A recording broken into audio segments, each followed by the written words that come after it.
आज जिसे देखो वो अपने आप को बुद्धिमान कहता है, बड़ा ज्ञानी कहता है और बहुत विवेकवान कहता है। क्या आपको मालूम है कि बुद्धि, विवेक और ज्ञान में क्या अंतर है? और अगर आप अपने आप को विवेकवान कहते हैं तो भी आज का दिन आपका है, आप विवेकवान बनना चाहते हैं तो भी आज का दिन आपका है। हर चौराहे पर, हर पान की नुक्कड़ की दुकान पर, हर एक जगह ज्ञानी लोग ज्ञान दे रहे हैं। उस ज्ञान में, उस विवेक में और बुद्धि में क्या डिफरेंस है और क्या अंतर है, इसको जीवन में कैसे डालना चाहिए और इसका जीवन में आने से लाभ क्या हो सकता है। अगर हम बुद्धिमान हो जाएं, विवेकवान हो जाएं, ज्ञानी हो जाएं, इसमें क्या अंतर है और इनके डिफरेंसेस में हमारा नुकसान क्या है, वो सारी की सारी बातें आज आपके सामने रख रहा हूं। इसके बाद आप अपने जीवन में बहुत मजबूत हो जाएंगे, इसके बाद आप अपने जीवन में बहुत बलवान हो जाएंगे, इसके बाद आपके लाइफ का एक नया अध्याय प्रारंभ होगा। आज बने रहिएगा इस बात के साथ में। आज का शीर्षक है बुद्धि, विवेक और ज्ञान। आत्मा के 3 दीपक हैं, ये 3 दीप हैं जिनमें आपको डिफरेंस नहीं पता। इस कारण से बहुत सारे काम आपके रह जाते और आप अमीर अथवा सफल अथवा सक्षम नहीं हो पाते। जिंदगी एक परीक्षा है, हर मोड़ पर सवाल आते हैं और उस सवाल के हर उत्तर पर भविष्य आधारित है और भविष्य टिका हुआ है। आपका भविष्य, आपका सुनहरा भविष्य, आपके जीवन में वो प्राप्त करने की जो भी उपलब्धियां हैं, वो सब इसी बात पर निर्भर करती है कि आपके पास विवेक कितना है, आपके पास दिमाग कितना, आप बुद्धिमान हैं, आप विवेकवान हैं अथवा आप ज्ञानी हैं। पर इन उत्तरों को तय करने वाले 3 अदृश्य हाथ होते हैं। आप भाग्यशाली हैं, आप ज्ञानी हैं, आप बहुत सफल हैं, आप बहुत अमीर हैं, आप बहुत श्रेष्ठ हैं, ये कौन तय करता है? ये 3 हाथ हैं। उसमें से बुद्धि, विवेक और ज्ञान, ये 3 उनके नाम हैं जो ये तय करते हैं कि तुम कितने सफल हो पाओगे और तुम कहां जाओगे, कितने धनवान हो पाओगे और तुम्हारी सफलता किस स्तर पर होगी। आइए इन्हें पूरी गहराई से समझते हैं। आइए इस पर थोड़े गोते लगाते हैं, इसके अंदर प्रवेश करते हैं। बुद्धि का कितना % लोग इस्तेमाल करते हैं? जब मन में प्रश्न उठते हैं तो ये मेरे मन का नकारात्मकता है अथवा सकारात्मकता।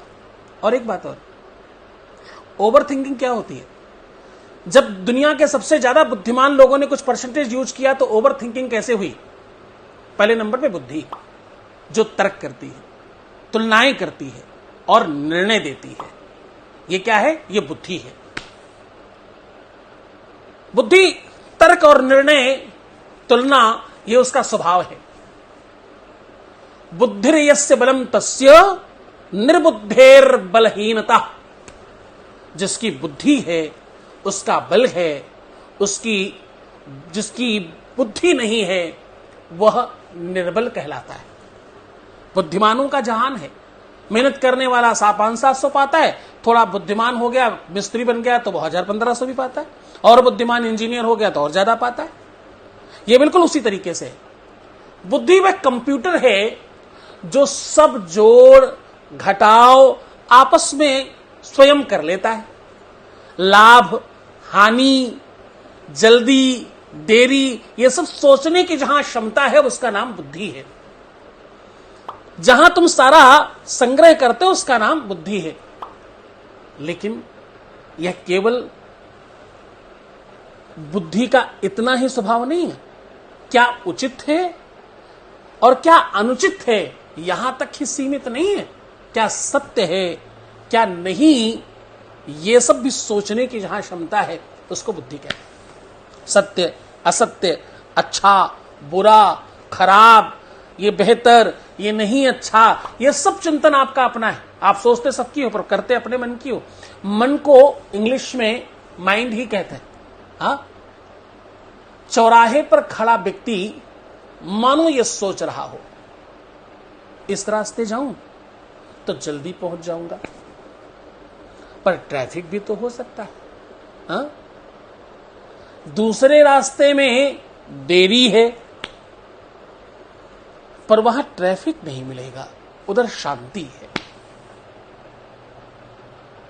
यह बुद्धि का काम है। इसमें जो तर्क संगति चीजें चल रही हैं, जो तर्क चल रहा है, बस इसी का नाम बुद्धि है। जहां तर्क है, जहां समन्वय और कई ऑप्शंस अवेलेबल हैं और उसमें समीकरण बिठाया जा रहा है, यह परिचय है बुद्धि का। और बहुत सारे लोग ये बात कहते हैं, बुद्धि घास चरने गई थी क्या? क्या बोलते? बुद्धि घास चरने गई थी क्या? जब कोई मूर्खता कर दे तो ये ताना उसको दिया जाता है। यानी अगर आप बहुत ठीक लेवल के काम नहीं कर रहे हो तो आपको बुद्धिमान नहीं माना जाता। बुद्धिमान वो है जो हर व्यक्ति के सामने अपने आप को दक्षता में रख दे या दक्षता साबित करे किसी के सामने, उसे बुद्धिमान कहते हैं। हर सवाल का जवाब ढूंढ लिया मैंने, हर सवाल का जवाब ढूंढ लिया मैंने, पर खुद से जुड़े सवाल अब भी उलझे। हाँ, खुद से जुड़े सवाल अभी भी उलझे। एक और बात कहूं आपको, विनाश काले विपरीत बुद्धि बोलते हैं ना। कोई समय खराब आने वाला होगा तो सबसे पहले अगर कोई चीज खराब होती तो उसका नाम बुद्धि है। बुद्धि व्यवहार में चतुर बना सकती है,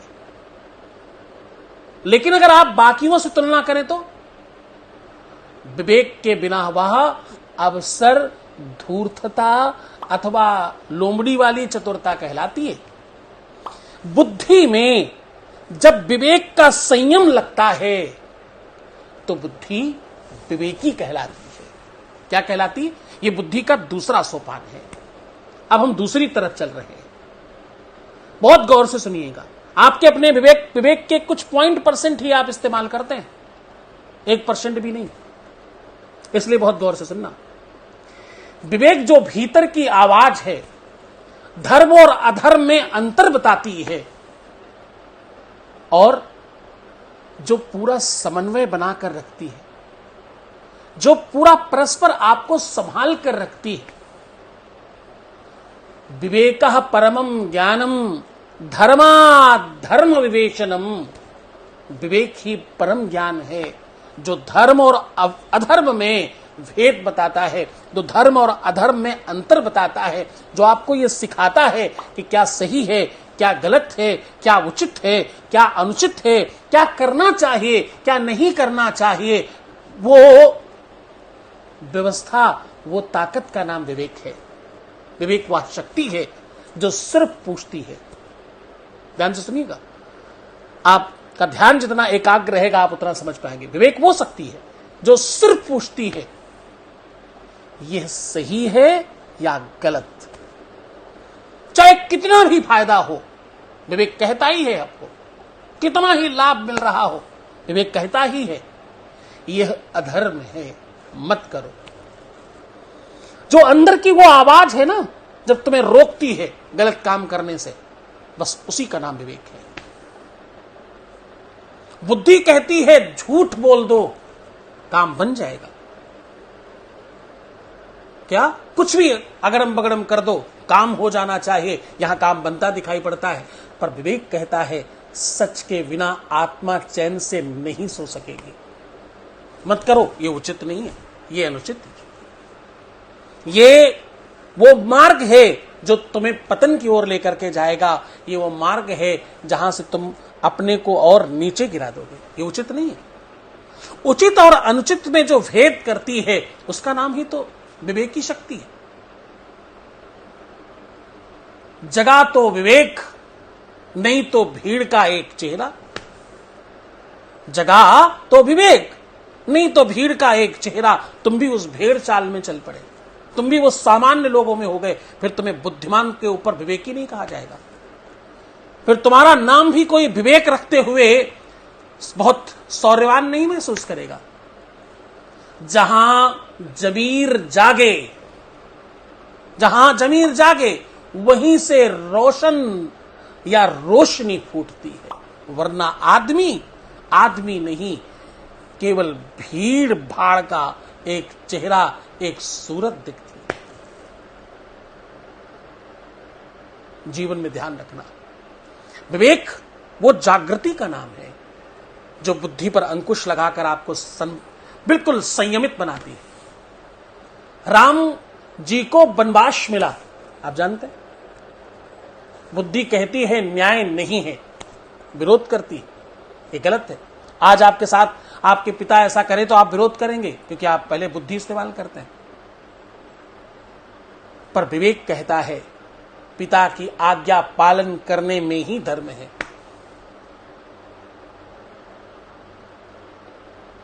हाँ, और राम मर्यादा पुरुषोत्तम बनते ही केवल इसी बात पर है। क्यों? क्योंकि बुद्धि नहीं, विवेक का प्रयोग है यहां।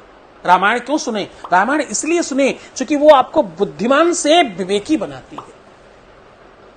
राम ने कहा ये मेरे लिए कोई दंड नहीं है, पिता अदीन मोहि कानन राजू, पिता ने तो मुझे पूरे विश्व का राजा बना दिया, ये छोटी बात नहीं है। दुख में सुख ढूंढ लेना विवेकियों का काम है। अब अगले नंबर पर ज्ञान है, जो सत्य का साक्षात्कार है। आत्मा की आंखों से देखने की एक अलौकिक शक्ति का नाम ज्ञान है।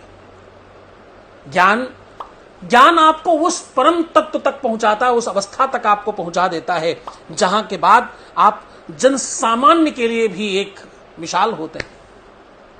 सर्वम खलविदम ब्रह्म, ये छंदोपनिषद का बहुत बहुत बहुत प्रचलित श्लोक है। यह संपूर्ण जगत ब्रह्म स्वरूप है। ये क्या है? ये ज्ञान का दर्शन है। ज्ञान वह दशा है जहां बुद्धि और विवेक दोनों शांत हो जाएं, जहां उनकी पहुंच समाप्त हो जाए, वहां से जो सतह प्रारंभ होती है उसका नाम ज्ञान है। ज्ञान आध्यात्मिक चेतना की जागरण का नाम है। और भीतर एक शुद्ध दृष्टि, एक अलग जागृति मानो अंदर से जाग उठती है। न केवल सही को जानती है वो शक्ति, न केवल सही को पहचानती है, अपितु सही करने की क्षमता और स्वयं को भी पहचानने की शक्ति जो प्रदान कर दे, उसी का नाम ज्ञान है। उसी का नाम ज्ञानियों की श्रेणी में चला जाता है अपने आप। ज्ञानी केवल कुछ जानकारी का विषय नहीं है, बड़े ध्यान से समझना। ज्ञान कोई सूचना नहीं है, अनुभूति है। यह जानना नहीं, जागना है। कोई भी चीज केवल जानने के लिए नहीं, अंदर से जागरण का नाम ज्ञान है। केवल कुछ पढ़ लेना वो साक्षरता कहलाती है, ज्ञानी नहीं।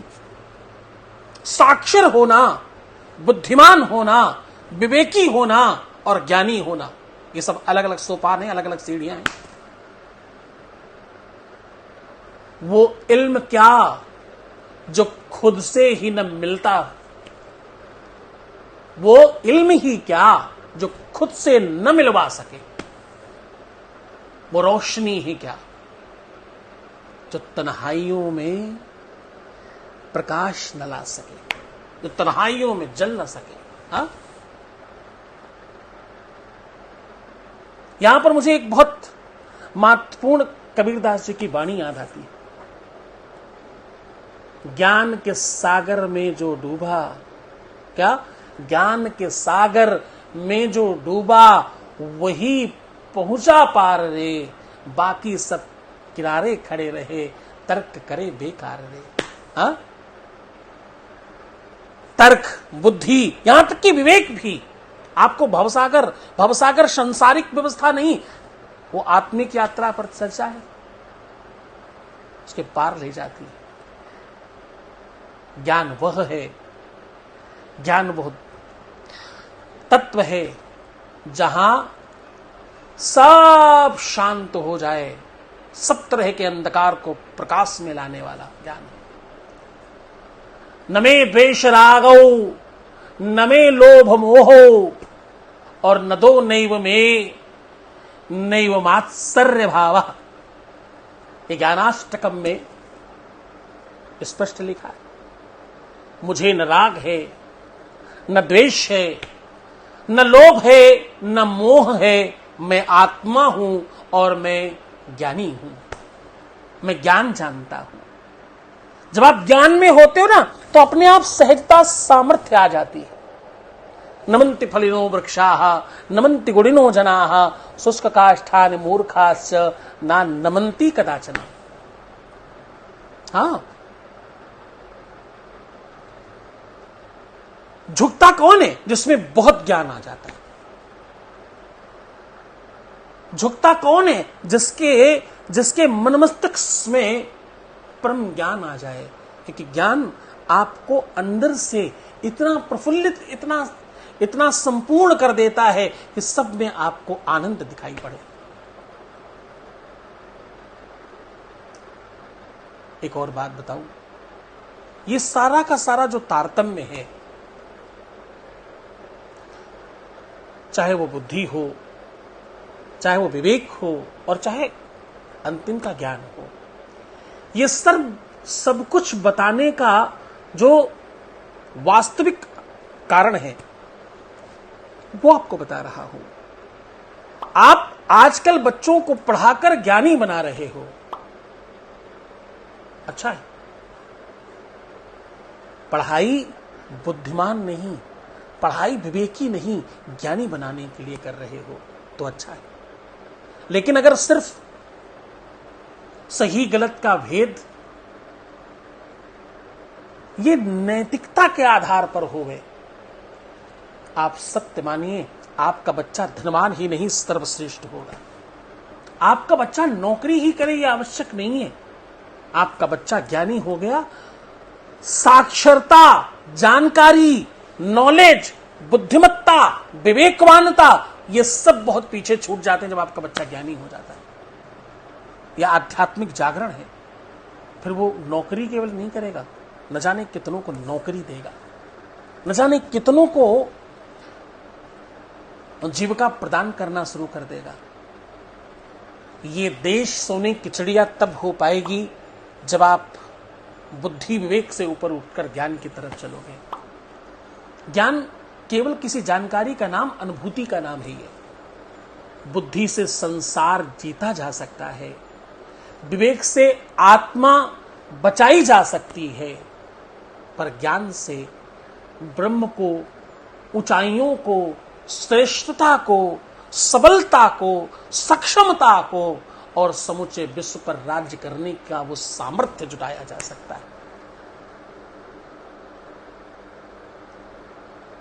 ये बुद्धि, विवेक, ज्ञान, ये सोपान ही तो है अपने आप में। इन सोपान को तुम समझो अगर अलग अलग, तभी तो तुम आगे बढ़ोगे और उसके लिए कुछ करोगे। वो बोलते ना, अकल बड़ी की भैंस। हाँ, विवेक हो तो दोनों ही जरूरत समझ आए, ज्ञान हो तो भैंस में भी भगवान दिखाई पड़े। अकल बड़ी की भैंस, इसमें ये मुहावरा केवल उतनी बात नहीं है कि आपको यह समझ में आया कि भैंस बड़ी है कि अकल। अगर आप ज्ञानी होंगे तो आपको भैंस में भी भगवान दिखाई पड़ेगा, दोनों ही अपने आप में बड़े दिखेंगे। ये बिल्कुल वैसे ही जैसे ग्लास में आधा पानी भरा और आधा खाली। कुछ लोग कहते हैं आधा भरा है, कुछ लोग कहते हैं आधा खाली है। ये बिल्कुल उसी तरीके से है, पूरा भरा है, आधा पानी से भरा है और आधा ऑक्सीजन से भरा है, दोनों पूरा का पूरा भरा है। ज्ञान उस परिपूर्णता का नाम है जो शिक्षा, साक्षरता और पढ़ाई इन सबसे बहुत ऊपर है। सामाजिक, आध्यात्मिक, सांसारिक, बौद्धिक और जो अनुभवों में लिखा गया, किताबों में अनुभविक, ये सब प्रकार के ज्ञान को जो सजो लेता है, फिर वो सोपान पे चल पड़ता है जहां कहा गया है कि विद्या ददाति विनयम। विद्या क्या देती है? विद्या विनम्रता देती है। स्वैग खड़ा नहीं करती कि आप थोड़ा सा पढ़ाई किए और आप I want to talk only English. I definitely no. I can't talk Hindi. हाँ, इसको बुद्धिमानी नहीं कहते। विद्या ददाति विनयम, विद्या विनय प्रदान करती है, विनम्रता प्रदान करती है, सहजता प्रदान करती है। और विनयम ददाति पात्रत्वा, विनय से पात्रता आती है, क्योंकि बिना पात्रता के कुछ नहीं मिलता। पहले तुम बर्तन तो बनो, पहले उस लायक तो बनो कि जहां कुछ लाया जाएगा। तुम्हें जो भी चाहिए बस उसके लायक बन जाओ, परमात्मा 100% दे देगा। पात्रता आ जाए तुम्हारे में, वो कहां से आएगी? वो विद्या से विनय, विनय से योग्यता, योग्यता से धर्म और धर्म से सुख आएगा। विद्या से विनय, विनय से योग्यता, योग्यता से पात्रता और पात्रता से सुख आएगा। ये सब बुद्धि, विवेक और ज्ञान के सोपान पर चलकर हो पाएगा। ये बात तुम्हें कैसी समझ आई है, कितनी समझ में आई है, मुझे जरूर बताना, कमेंट करना। और ऐसी बातों को और आगे बढ़ाया करो, कम से कम अपनों को तो जरूर बताया करो। तुम वो अच्छे लोग हो जिनके जीवन में एक अच्छा और शुद्ध विचार है। इस विचार को ज्यादा से ज्यादा लोगों तक पहुंचाओ। कम से कम उन तक जरूर पहुंचाना जिन्हें तुम चाहते हो कि वो बुद्धि विवेक से उठकर ज्ञान की ओर बढ़ चलें। आपके अपने बच्चे, आपके अपने लोग, आपके अपने प्रियजन, उन सब तक जरूर पहुंचाना। तुम्हारे कंधों पर बड़ा बोझ डाल रहा हूं, ये जिम्मेदारी तुम निर्वाहन करोगे ऐसा आशा करता हूं। मुस्कुराओ, सुंदर बनो, हर आधे घंटे में प्रणाम करके पानी पियो, अपना बहुत ख्याल रखो, आपका खूब कल्याण होगा। जय जय श्री सीताराम, जय जय हनुमान, जय जय मातेश्वरी, हर हर महादेव।